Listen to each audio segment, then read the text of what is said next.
Hello student. सो हमारे पास एक question है कि सबसे अच्छी इंग्लिश की बुक कौन सी होती है फॉर क्लास 10th। तो जो सबसे अच्छी इंग्लिश की बुक होती है क्लास 10th की, वो तो बहुत सी होती है, बहुत सी बुक होती है, like golden publication, all in one होती है, फिर एशचंद होती है, ओसवाल, अरिहंत, इड्यूकार्ट, बहुत सी बुक आती हैं। तो अगर उन सब में देखी जाए कि सबसे अच्छी कौन सी होती है, अगर आपको कंसेप्ट समझना हो, लाइक स्टोरी, पोम जो होती हैं उनकी मीनिंग समझनी हो, तो आई थिंक जो हमारी ऑल इन वन होती है ये बहुत ही अच्छी होती है। ऑल इन वन अरिहंत की है।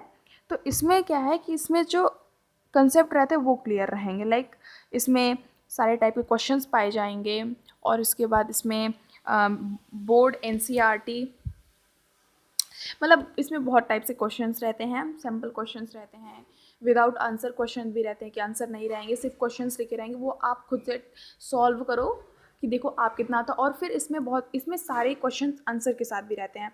तो मुझे कुछ मुझे शो करना है। और लाइक सॉल्व एग्जाम्पल इसमें बहुत होते हैं, इसमें पैसेज होते हैं, मतलब अगर जो रीडिंग पैसेज आता है हमारे लिए वो भी रहता है इसमें। ठीक, इसमें ग्रामर के भी चैप्टर्स हैं।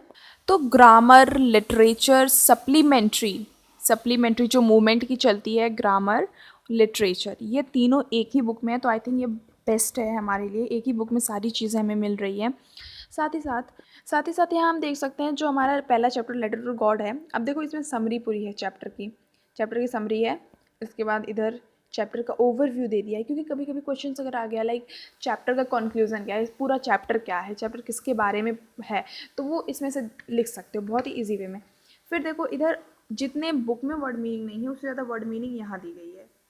इसके बाद एनसीईआरटी के जितने भी क्वेश्चंस हैं बुक के सारे यहाँ सॉल्व हैं, तो सबसे अच्छी बात तो ये है। ठीक, एनसीईआरटी के सारे क्वेश्चन सॉल्व हैं। दूसरी अगर देखी जाए तो एग्ज़ाम प्रैक्टिस, मतलब यहाँ एक्सट्रैक्ट बेस्ड क्वेश्चंस रहेंगे और प्लस उसके आंसर दिए गए हैं। ठीक है, एक्सट्रैक्ट बेस्ड क्वेश्चन उसके आंसर, तब तो ये बहुत ही अच्छी चीज़ है। ठीक है, इसके बाद ये देखो सेल्फ असेसमेंट, इसमें आंसर नहीं रहेंगे, इसमें आपको खुद से देखना है, खुद से सॉल्व करना है। सेम है। अब यहाँ पोएम को देख लो, पोएम में central idea of the poem लिखा गया है, एक्सप्लेनेशन पोएम स्टैंजा वाइज की गई है। ठीक, और इसके बाद देखो यहाँ पोइटिक डिवाइसेस भी बताई गई हैं। फिर एनसीईआरटी फोल्डर यहाँ भी है, सेम एज एग्जाम प्रैक्टिस है, विथ आंसर्स दिए गए हैं, लॉन्ग आंसर टाइप क्वेश्चंस हैं। इसके बाद सेल्फ असेसमेंट है। तो मुझे लगता है ये बेस्ट है ऑल इन वन। अगर आपको कंसेप्ट पूरे क्लियर करने हैं तो all in one is best. या सेकेंड थिंग, ये देखो ये बहुत ही मतलब साहित्य भवन है, इसमें आपको डायरेक्ट 15 सैम्पल पेपर मिलेंगे, मतलब 15 सैम्पल पेपर है टोटल। तो वो सॉल्व करने के लिए अगर आपको सैम्पल पेपर चाहिए तो ये ले लो, क्लास 10th का है, और 2018, 19 और इसके बाद इसमें 17, 16 प्रीवियस ईयर के बहुत से क्वेश्चन पेपर्स हैं। ठीक, ये है साहित्य भवन का। आफ्टर देन अगर आपको मतलब लेनी ही है कि आपको मतलब बहुत ढेर सारे क्वेश्चंस की बुक चाहिए, बहुत सैम्पल क्वेश्चंस की बुक चाहिए, सैम्पल क्वेश्चन पेपर अगर आपको चाहिए तो आप उसका ले सकते हो, ओसवाल का ले सकते हो, क्योंकि ओसवाल भी बहुत ही अच्छी बुक है। तो मैं ओसवाल भी रिकमेंड करूँगी। अगर आपको क्वेश्चन सॉल्व करने सैम्पल तो ओसवाल लो, और अगर कंसेप्ट क्लियर करने हैं तो ऑल इन वन लो। बस।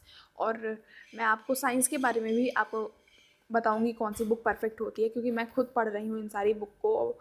मैंने मेरे जो घर में है उनसे भी पूछा है, तो ये सारी बुक्स बेस्ट होती है, आप इन्हीं को यूज़ करो कंसेप्ट क्लियर के लिए। और अगर आपको सैम्पल पेपर सॉल्व करने हैं तो उसके लिए ओसवाल इज़ बेस्ट।